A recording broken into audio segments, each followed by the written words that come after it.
నియోజకవర్గంలో కూటమి నాయకుల దోస్తీ ఎన్నికలతోనే ముగిసిపోయింది. అధికారంలోకి వచ్చాక ఎవరి దారి వారిదన్నట్లుంది. కలిసి వేదికలు పంచుకున్న కూటమి నాయకులు ప్రభుత్వ కార్యక్రమాలలో కనిపించకపోవడానికి కారణమేంటి? టీడీపీ ఎమ్మెల్యేతో మిత్రపక్ష నేతలకు గ్యాప్ పెరిగిందా? గుర్తింపు లేకుండా పోయిందనే కూటమి నాయకులు దూరంగా ఉంటున్నారా?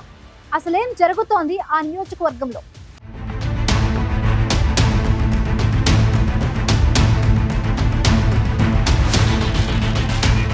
కృష్ణా జిల్లా పామర్రు నియోజకవర్గానికి ప్రత్యేకమైన స్థానం. ఈ నియోజకవర్గంలో రాజకీయాలు చేయడం అంటే అంత సామాన్యమైన విషయం కాదు. వ్యవసాయంపై ఆధారపడిన నియోజకవర్గమే అయినా ఇక్కడి రైతులకు రాజకీయ అవగాహనతో పాటు చైతన్యం కూడా ఎక్కువే.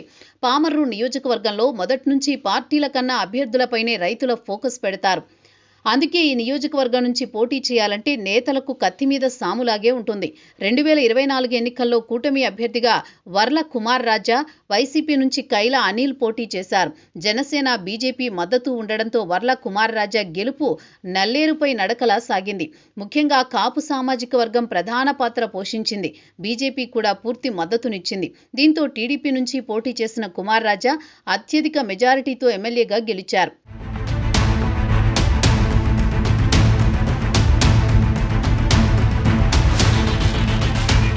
పామర్రు ఎమ్మెల్యే వర్ల కుమార్ రాజాకు నియోజకవర్గంలో ఏ సమస్య వచ్చినా స్వయంగా వెళ్లి చక్కబెడతారనే పేరు ఉంది. కానీ ఎమ్మెల్యే గెలిచాక ఏడాది పాటు జనసేన, బీజేపీ నాయకులను కలుపుకుని వెళ్లిన ఎమ్మెల్యే ఇప్పుడు కూటమి నాయకులను దూరం పెడుతున్నారనే టాక్ వినిపిస్తోంది.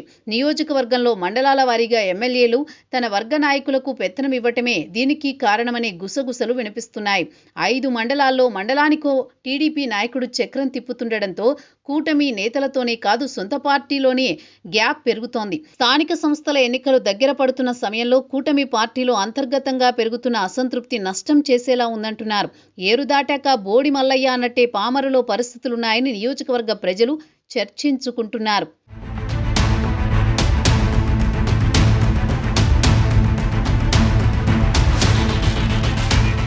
నామినేటెడ్ పదవుల విషయంలో కూటమి పార్టీలో మనస్పర్ధలు పెరుగుతున్నాయి.